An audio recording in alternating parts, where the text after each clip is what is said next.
Welcome to another tutorial, and in today's session we will be looking at the Turnitin plagiarism software. So as a lecturer, you should have received your Turnitin credentials in an email. Go right ahead and set those up, and then you'll be required to log in to first create your class, then create your assignment to allow students to upload documents. So I'm going to log in to the Turnitin portal with my credentials. The next thing that I'll be doing is, as an instructor, I'll be setting up a class. So from the far right hand side of the screen, you will see an add class button.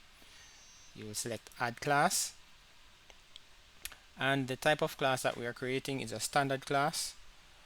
We'll give the class a name, and for this tutorial I'm going to give the class Turnitin tutorial.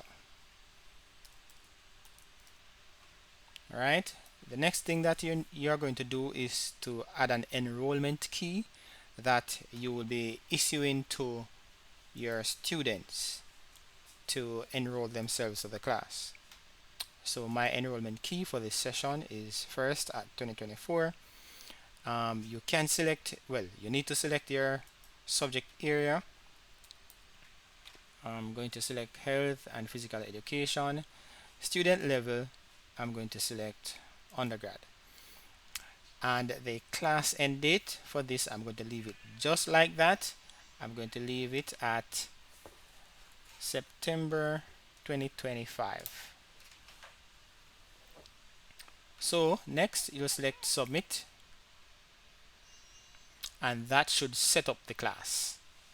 Here the system issues the enrollment key and the class ID that you will issue to your students to allow them to enroll themselves to the class.